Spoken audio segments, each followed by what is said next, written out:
Assalamualaikum warahmatullahi wabarakatuh. Perkenalkan, nama saya Silva Syari Rahmadani dan teman saya Sylvia Ayu Dwi Ratnasari dari kelas 5E Ekonomi Syariah. Di sini kami akan mempresentasikan proyek UAS kami mengenai analisa saham di Stockbit. Setelah adanya pandemi COVID-19 yang membuat perekonomian dunia terpuruk, perekonomian dunia mulai menunjukkan pemulihan dengan pertumbuhan yang positif di berbagai negara pada tahun 2021. Pemulihan ini didasari adanya program vaksinasi yang terus digencarkan. Dari data tersebut, tahun 2019 ke tahun 2020, perekonomian di dunia mengalami penurunan yang sangat drastis akibat pandemi COVID dan berbagai kebijakan untuk menanggulanginya. Namun, di tahun 2021, pertumbuhan ekonomi di dunia mulai naik. Analisa ekonomi makro merupakan salah satu bahan yang menjadi pertimbangan dalam mengambil sebuah keputusan investasi saham, karena keadaan makroekonomi suatu negara dapat mempengaruhi pergerakan harga saham. Berikut berbagai variabel yang dapat digunakan untuk menganalisa makro, antara lain PDB, inflasi, tingkat bunga, kurs rupiah, anggaran defisit, neraca perdagangan dan pembayaran. Berikut laju pertumbuhan PDB Indonesia tahun 2018 sampai 2021 menurut BPS. Berdasarkan data, dapat disimpulkan bahwa PDB selama 3 tahun terakhir mengalami penurunan. Namun di tahun 2021 pada triwulan kedua naik sangat drastis dari triwulan sebelumnya. Dengan adanya peningkatan ini berpengaruh yang positif terhadap daya beli konsumen, sehingga akan dapat meningkatkan permintaan terhadap produk. Sehingga tingkat konsumsi masyarakat Indonesia makin meningkat, yang menyebabkan kesejahteraan juga akan meningkat. Hal ini merupakan prospek yang bagus untuk berinvestasi. Berikut tingkat inflasi di Indonesia tahun 2020 bulan Januari sampai November 2021 menurut Bank Indonesia. Berdasarkan data, didapat bahwa inflasi tahun 2021 lebih rendah dibandingkan dengan tahun sebelumnya. Inflasi yang rendah merupakan sinyal yang baik di pasar modal. Inflasi yang rendah dan stabil merupakan prasyarat bagi pertumbuhan ekonomi yang berkesinambungan dan pada akhirnya memberikan manfaat bagi peningkatan kesejahteraan masyarakat. Berikut data dari BI mengenai tingkat suku bunga Indonesia tahun 2021. Tingkat suku bunga tahun 2021 bulan Januari berada pada tingkat 3,755. Namun di bulan berikutnya tahun 2021 tetap konstan, yakni berada pada tingkat 3,50%. Bagi perusahaan, tingkat suku bunga yang rendah akan menaikkan nilai perusahaan sehingga harga sahamnya akan naik. Penurunan suku bunga akan menambah keinginan masyarakat investor untuk melakukan investasi dan akan mengurangi penawaran terhadap tabungan. Berikut data kurs referensi Jakarta Interbank Spot Dollar Rate atau JISDOR Oktober sampai Desember 2021. Data menunjukkan bahwa nilai tukar rupiah terhadap US dollar berfluktuatif namun masih berada di kisaran nilai 14.000. Menguatnya kurs rupiah terhadap mata uang asing menyebabkan harga saham naik dan mendorong investor untuk berinvestasi di pasar modal karena turunnya mata uang asing. Berdasarkan informasi data APBN 2021, menurut Kementerian Keuangan, pendapatan negara di tahun 2021 sebesar Rp1444,5 triliun, yang lebih besar daripada tahun sebelumnya. Sementara belanja negara tahun 2021 sebesar Rp2750 triliun dan masih tinggi daripada tahun sebelumnya. Sehingga di tahun 2021 Indonesia mengalami defisit anggaran sebesar Rp1006,4 triliun yang masih lebih kecil dari tahun sebelumnya. Berdasarkan data, neraca perdagangan Indonesia mengalami surplus. Hal tersebut didorong oleh meningkatnya total ekspor dan impor di Indonesia, baik berasal dari migas maupun non-migas. Sementara itu, neraca pembayaran Indonesia pada triwulan 1 tahun 2021 mengalami surplus yang dapat menopang ketahanan eksternal. Hal ini sebagai pengaruh dari transaksi berjalan serta transaksi modal dan juga finansial. Dapat disimpulkan bahwa neraca perdagangan dan pembayaran Indonesia tahun 2021 mengalami surplus, yang berarti menunjukkan sinyal positif bagi pemodal. Sebaliknya, apabila terjadi defisit neraca perdagangan dan pembayaran, merupakan sinyal negatif bagi pemodal. Oleh sebab itu, harus dibiayai dengan menarik modal asing. Untuk melakukan hal ini, suku bunga harus dinaikkan. Kemudian selanjutnya adalah bab 2, yaitu analisis industri. Analisis industri merupakan cara dalam memanfaatkan peluang bisnis dan mengidentifikasi untuk memperoleh keuntungan jangka panjang. Berdasarkan data BPS, perekonomian Indonesia tetap tumbuh positif pada triwulan 3 2021 meskipun melambat dibandingkan dengan capaian triwulan sebelumnya sejalan dengan merebaknya varian Delta COVID-19. Ekonomi Indonesia pada triwulan 3 2021 tumbuh sebesar 3,51%. Namun demikian lebih rendah dari capaian triwulan sebelumnya yaitu sebesar 7,07%. Dari sisi lapangan usaha tetap tumbuh positif kendati beberapa LU terkait mobilitas masyarakat terkontraksi. Dari sisi pengeluaran, seluruh komponen PDB tumbuh positif meskipun melambat dari triwulan sebelumnya. Konsumsi rumah tangga tumbuh sebesar 1,03% meskipun lebih rendah dari capaian triwulan 2 2021 yaitu sebesar 5,96%. Seiring penurunan mobilitas masyarakat di berbagai wilayah di Indonesia. Investasi tumbuh melambat sebesar 3,74%, ditopang oleh investasi bangunan. Oleh karena itu, kami memilih 3 industri untuk dilakukan analisis, yaitu yang pertama adalah industri barang konsumsi, kemudian yang kedua adalah industri pertanian, kemudian yang ketiga adalah industri perdagangan jasa dan investasi. Yang pertama adalah industri barang konsumsi. Kami membagi menjadi 2 sub untuk dilakukan pertimbangan serta evaluasi, yaitu yang pertama adalah makanan dan minuman serta kosmetik dan barang keperluan rumah tangga. Kemudian yang kedua adalah farmasi. Untuk yang pertama adalah makanan dan minuman serta kosmetik dan barang keperluan rumah tangga.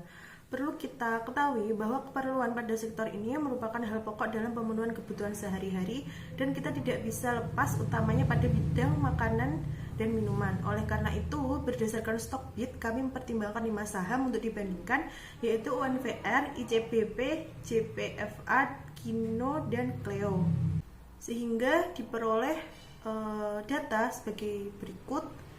Nah, dari kelima saham dapat diketahui bahwa nilai EPS tertinggi adalah ICBP yaitu sebesar 651,15 dengan PER 26,31. Sementara untuk EPS tertinggi kedua adalah JPFA, namun nilai PER-nya kecil sehingga kami memutuskan untuk memilih 2 saham yaitu UNVR dan ICBP.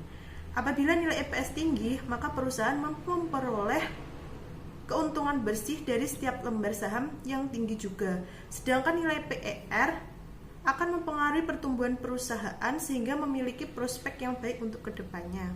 Kemudian yang kedua adalah bidang farmasi. Dimulai adanya pandemi COVID-19, bidang farmasi mengalami kenaikan yang cukup tinggi karena pandemi ini membutuhkan alat-alat medis berupa masker, APD, dan lain-lain. Terlebih lagi adanya vaksinasi yang menjadi bagian penting guna mencegah terpaparnya virus COVID-19. Oleh karena itu, kami mempertimbangkan 3 saham untuk dibandingkan, yaitu KLBF, SIDO, dan KEF. Sehingga diperoleh data sebagai berikut. Kemudian dari ketiga saham yang telah dibandingkan, kami memilih 1 saham, yaitu saham KLBF karena memiliki EPS yang paling tinggi di antara yang lain. Kemudian yang kedua adalah industri pertanian. Industri pertanian memiliki potensi yang bagus untuk kedepannya. Hal ini karena dalam industri pertanian biasanya akan berkaitan erat dengan industri barang konsumsi. Sehingga apabila industri barang konsumsi naik, maka industri pertanian juga akan mengalami kenaikan. Oleh karena itu, kami mempertimbangkan 3 saham untuk dibandingkan, yaitu AALI, ANJT, dan GISI. Sehingga diperoleh data sebagai berikut. Nah, dari ketiga saham yang kami bandingkan, dapat diketahui bahwa nilai EPS dan PER tertinggi dimiliki oleh AALI, yaitu EPS sebesar 893,51 dan nilai PER sebesar 10,74. Kemudian untuk industri yang ketiga adalah industri perdagangan jasa dan investasi. Di era modern seperti ini, perangkat-perangkat digital seperti komputer dan lain-lain sangat dibutuhkan seiring berkembangnya teknologi. Dalam industri perdagangan jasa, dan investasi khususnya subsektor jasa komputer dan perangkat lainnya, kami memutuskan untuk menganalisis 3 sektor yaitu MLPT, ASGR, dan DNET, sehingga diperoleh data sebagai berikut. Nah, untuk dari ketiga saham yang masuk dalam kategori subsektor jasa komputer dan perangkat lainnya, kami memilih satu saham yaitu MLPT karena memiliki nilai EPS yang tinggi, yaitu sebesar 121,97. Analisis fundamental merupakan analisa yang mempelajari hal-hal yang berhubungan dengan kondisi keuangan suatu perusahaan yang bertujuan untuk mengetahui sifat-sifat dasar dan karakteristik operasional dari perusahaan publik. Yang dianalisis adalah ROA, ROE, EPS, PER, PBV, DDM, dan current ratio. Kami melakukan analisis fundamental pada beberapa industri sebagai berikut. Yang pertama, industri barang konsumsi. Ada 2 bidang. Bidang yang pertama, makanan dan minuman serta kosmetik dan barang keperluan rumah tangga. Terdapat 2 perusahaan. Yang pertama, PT Unilever Indonesia Tbk atau UNVR, dan yang kedua, PT Indofood CBP Sukses Makmur Tbk atau ICBP. Bidang yang kedua, bidang farmasi. Perusahaannya adalah PT Kalbe Farma Tbk atau KLBF. Industri yang kedua adalah pertanian di bidang perkebunan, yakni PT Astra Agro Lestari Tbk atau AALI. Yang ketiga, industri perdagangan jasa dan investasi, yakni PT Multipolar Teknologi Tbk atau MLPT. Berikut data mengenai laporan keuangan beberapa perusahaan di industri barang konsumsi bidang makanan dan minuman, serta kosmetik dan barang keperluan rumah tangga. Perusahaan yang memberikan keuntungan paling besar pada investor adalah PT Unilever Tbk dengan EPS sebesar 160,00 dan perusahaan yang memberikan keuntungan paling kecil adalah PT Sadiguna Primatirta Tbk dengan nilai EPS sebesar 14,59.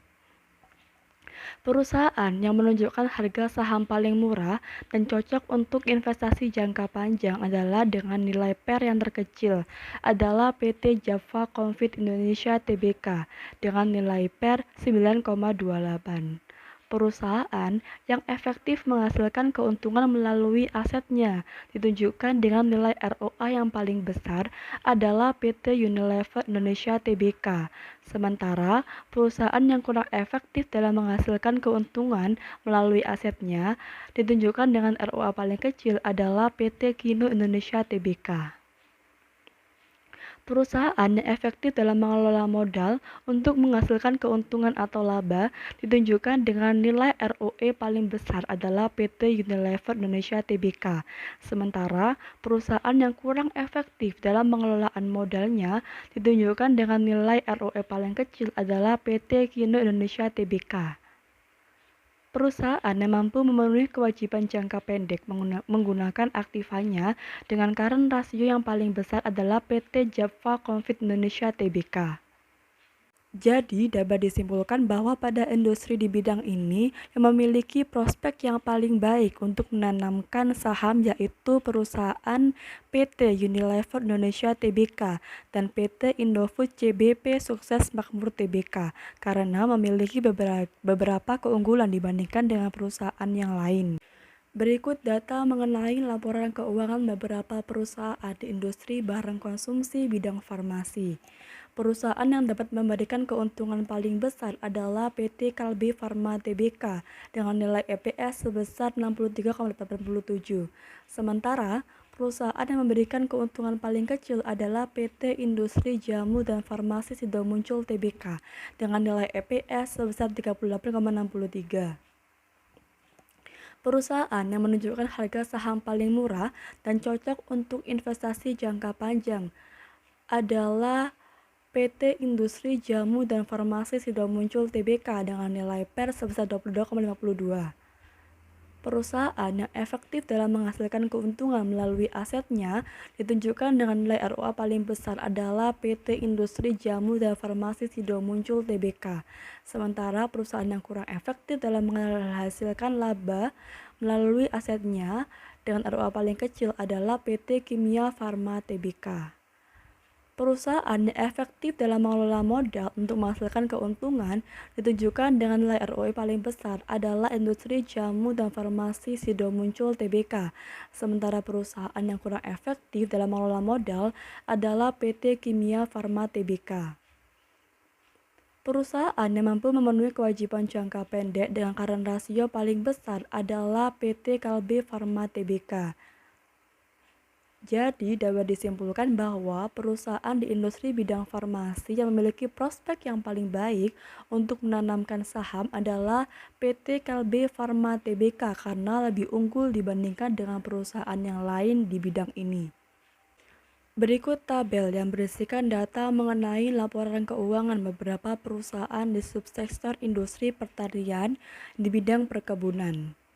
Perusahaan yang dapat memberikan keuntungan paling besar adalah PT Astra Agro Lestari Tbk dengan nilai EPS sebesar 893,51. Sementara, perusahaan yang memberikan keuntungan paling kecil adalah PT Austindo Nusantara Jaya Tbk dengan nilai EPS sebesar 115,61. Perusahaan yang menunjukkan harga saham paling murah dan cocok untuk investasi jangka panjang adalah dengan nilai PER yang paling kecil, PT Austindo Nusantara Jaya Tbk dengan nilai PER sebesar 8,52. Perusahaan yang efektif dalam menghasilkan keuntungan melalui asetnya ditunjukkan dengan nilai ROA yang paling besar adalah PT BC International Tbk. Sementara perusahaan yang kurang efektif dalam menghasilkan keuntungan melalui asetnya ditunjukkan dengan ROA paling kecil adalah Austindo Nusantara Jaya Tbk. Perusahaan yang efektif dalam mengelola modal untuk menghasilkan keuntungan ditunjukkan dengan nilai ROE paling besar adalah PT BISTI International Tbk. Sementara perusahaan yang kurang efektif dalam mengelola modal adalah PT Austindo Nusantara Jaya Tbk. Perusahaan yang mampu memenuhi kewajiban jangka pendek menggunakan aktivanya dengan current rasio yang paling besar adalah PT BISTI International Tbk. Jadi dapat disimpulkan yang memiliki prospek yang paling baik untuk menanamkan saham adalah PT Astro Agro Lestari Tbk karena lebih unggul dibandingkan dengan perusahaan lain yang sejenis. Berikut tabel yang berisikan data mengenai laporan keuangan beberapa perusahaan di subsektor industri perdagangan, jasa, dan investasi. Perusahaan yang dapat memberikan keuntungan paling besar adalah PT Multipolar Teknologi Tbk dengan nilai EPS sebesar 121,97. Sementara, perusahaan yang memberikan keuntungan paling kecil adalah PT Astra Grafia Tbk dengan nilai EPS sebesar 37,88. Perusahaan yang menunjukkan harga saham paling murah dan cocok untuk investasi jangka panjang adalah dengan nilai PER yang paling kecil, PT Astra Grafia Tbk dengan nilai PER sebesar 21,88. Perusahaan yang efektif dalam menghasilkan keuntungan melalui asetnya ditunjukkan dengan nilai ROA paling besar adalah PT Multipolar Teknologi Tbk. Sementara, perusahaan yang kurang efektif dalam menghasilkan keuntungan melalui asetnya ditunjukkan dengan nilai ROE paling kecil adalah PT Astra Grafia Tbk. Perusahaan yang efektif dalam mengelola modal untuk menghasilkan laba ditunjukkan dengan nilai ROE paling besar adalah PT Multipolar Teknologi Tbk. Sementara, perusahaan yang kurang efektif mengelola modal untuk menghasilkan keuntungan adalah PT Astra Grafia Tbk. Perusahaan yang mampu memenuhi kewajiban jangka pendek menggunakan aktivanya dengan current rasio paling besar adalah PT Indoretail Makmur International Tbk. Jadi dapat disimpulkan bahwa perusahaan di industri ini yang memiliki prospek yang paling baik untuk menanamkan saham adalah PT Multipolar Teknologi Tbk karena lebih unggul dibandingkan dengan perusahaan lain sejenis. Selanjutnya adalah bab 4, yaitu analisis teknikal. Analisis teknikal merupakan analisis untuk menguji melalui pergerakan harga di masa dulu agar dapat melakukan prediksi atau forecast untuk harga di masa yang akan datang. Analisis teknikal bisa digunakan sebagai forecast dalam valuta asing, saham, opsi, dan lain-lain. asalkan bisa diperjualbelikan pada pasar keuangan. Saat melakukan analisis ini, data yang dipakai adalah data historical meliputi pembukaan, penutupan, harga tertinggi, dan harga terendah agar investor bisa menilai untuk harga rata-rata, harga terendah, serta harga tertinggi dalam suatu periode, target harga nanti, dan likuiditas yang nantinya bisa memperoleh hasil analisis saat mengambil keputusan dalam penentuan nilai jual atau nilai beli. Model analisa teknikal memakai sejenis chart atau grafik pergerakan harga dalam menganalisisnya, tidak seperti analisis fundamental. Dalam analisis teknikal memiliki beberapa komponen, yaitu yang pertama adalah candlestick chart.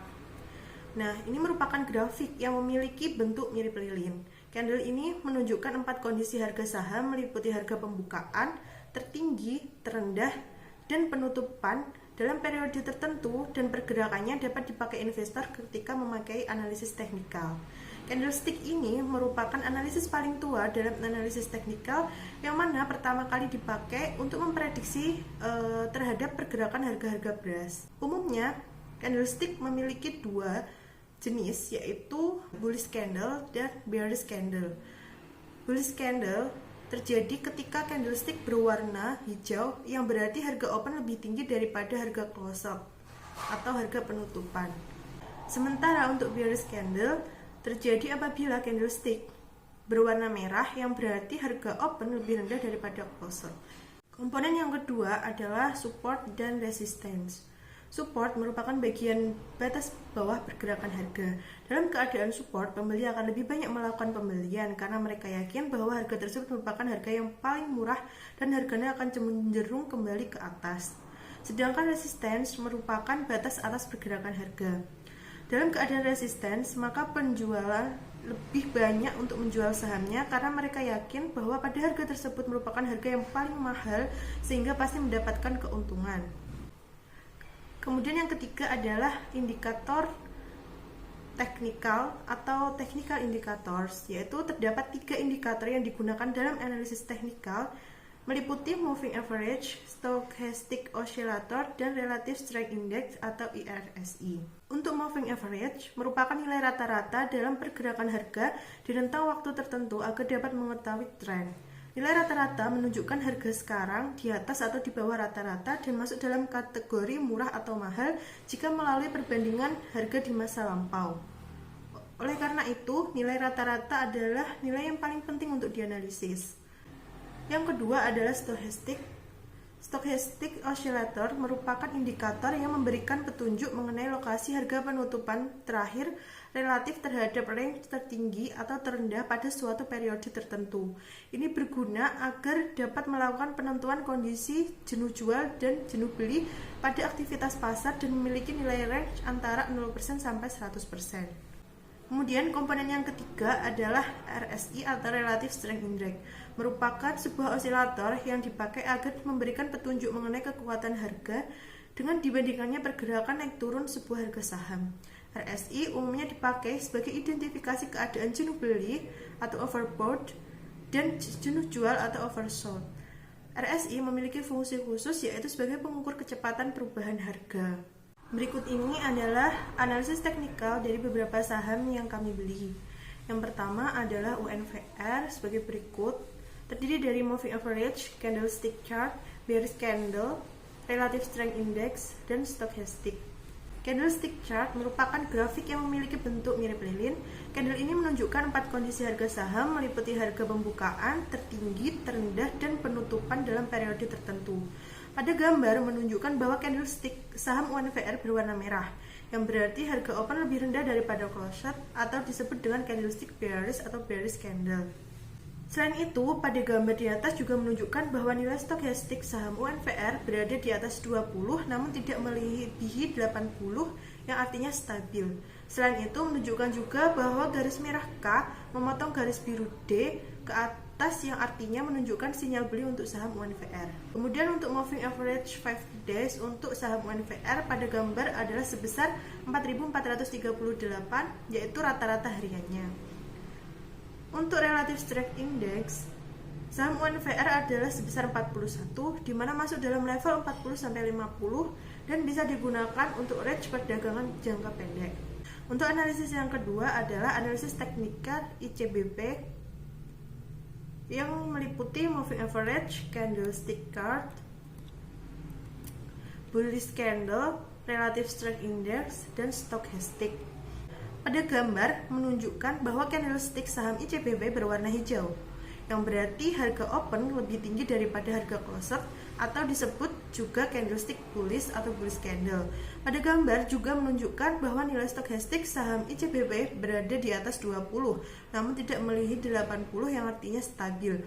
Selain itu menunjukkan juga bahwa garis merah K memotong garis biru D ke bawah yang artinya menunjukkan sinyal jual untuk saham ICBP. Sedangkan untuk moving average 50 days untuk saham ICBP pada gambar adalah sebesar 8.851 sebagai rata-rata harian. Selanjutnya untuk RSI, saham ICBP adalah sebesar 46,1 di mana masuk dalam level 40-50, jadi bisa digunakan untuk range perdagangan jangka pendek. Selanjutnya, untuk yang ketiga adalah analisis teknikal saham KLBF, meliputi candlestick chart, bearish candle, moving average, relative strength index, dan stochastic. Pada gambar menunjukkan bahwa candlestick saham KLBF berwarna merah, yang berarti harga open lebih rendah daripada closed atau disebut dengan candlestick bearish atau bearish candle. Selain itu, pada gambar di atas juga menunjukkan bahwa nilai stochastic saham KLBF berada di atas 20, namun tidak melebihi 80 yang artinya stabil. Selain itu menunjukkan juga bahwa garis merah K yang memotong garis biru D ke atas yang artinya menunjukkan bahwa sinyal beli untuk saham KLBF. Untuk moving average 50 days untuk saham KLBF pada gambar adalah sebesar 1.597 sebagai rata-rata hariannya. Sedangkan RSI saham KLBF adalah sebesar 53,3 di mana masuk dalam kategori overbought dan bisa digunakan untuk range perdagangan jangka pendek. Selanjutnya adalah analisis teknikal untuk saham AALI, meliputi moving average, candlestick chart, bearish candle, relative strength index, dan stochastic. Pada gambar menunjukkan bahwa candlestick saham AALI berwarna merah, yang berarti harga open lebih rendah daripada harga close yang disebut dengan candlestick bearish atau bearish candle. Pada gambar di atas juga menunjukkan bahwa nilai stochastic saham AALI berada di bawah 20 yang berarti oversold, di mana nilai jual saham hampir mencapai titik terendah. Selain itu menunjukkan juga bahwa garis merah K yang memotong garis biru D ke atas yang artinya menunjukkan sinyal beli untuk saham AALI. Selanjutnya untuk moving average 50 days untuk saham AALI pada gambar adalah sebesar 10.160 sebagai rata-rata hariannya. Sedangkan untuk RSI saham AALI adalah sebesar 37,5 di mana masuk dalam kategori oversold karena masuk dalam level 30-an. Saham yang terakhir yang kami analisis adalah MLPT, meliputi candlestick chart, bearish candle, moving average, relative strength index atau RSI, dan stochastic. Pada gambar menunjukkan bahwa candlestick saham MLPT berwarna merah yang berarti harga open lebih rendah daripada harga close atau disebut dengan candlestick bearish atau bearish candle. Pada gambar juga menunjukkan bahwa nilai stokastik saham MLPT berada di atas 20 namun tidak melebihi 80 yang artinya stabil. Selain itu menunjukkan juga bahwa garis merah K yang memotong garis biru D ke atas yang artinya menunjukkan sinyal beli untuk saham MLPT.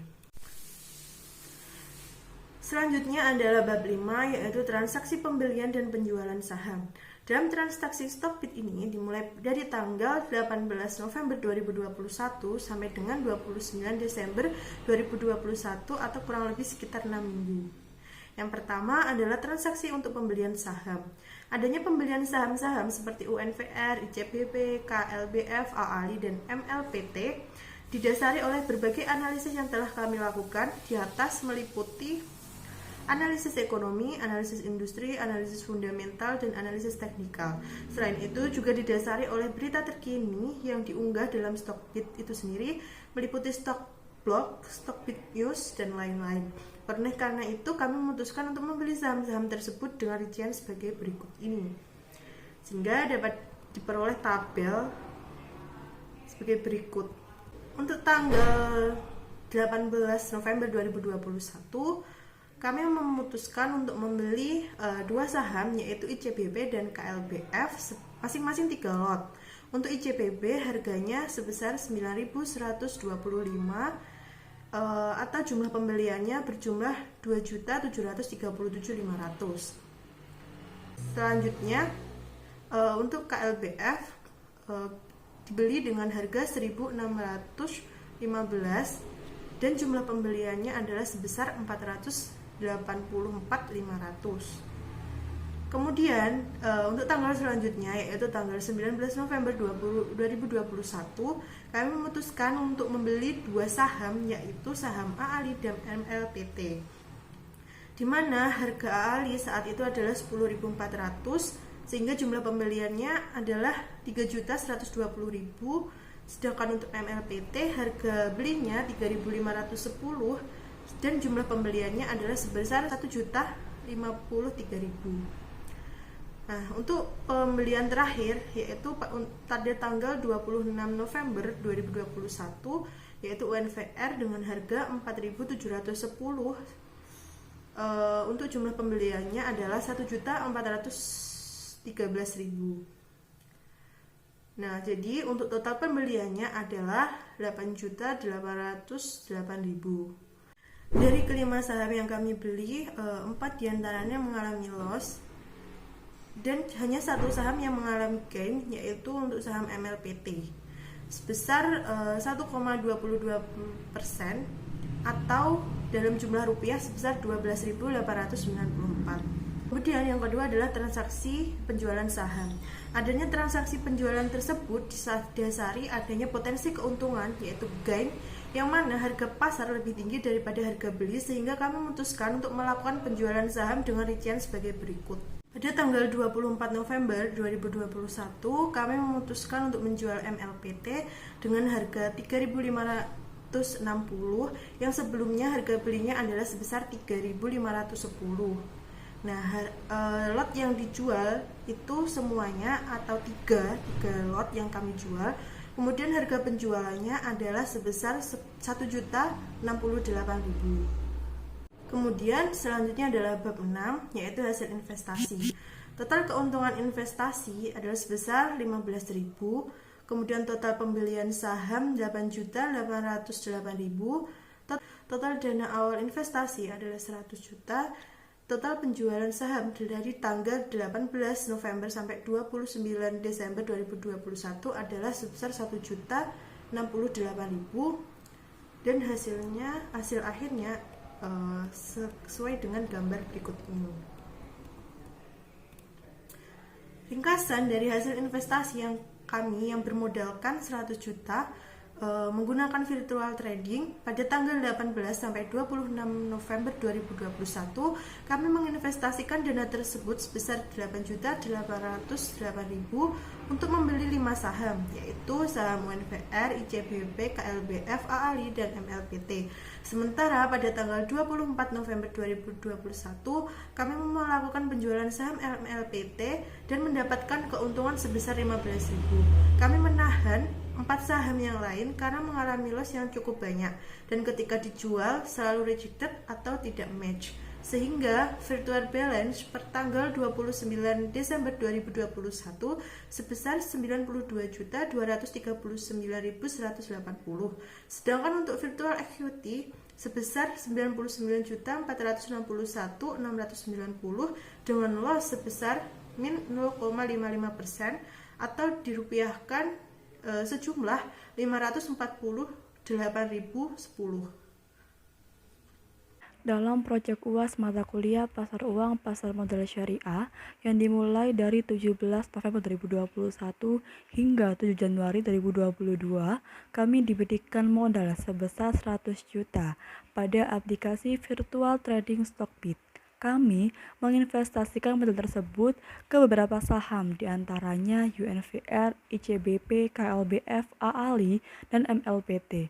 Modal tersebut kami investasikan pada kelima saham tersebut.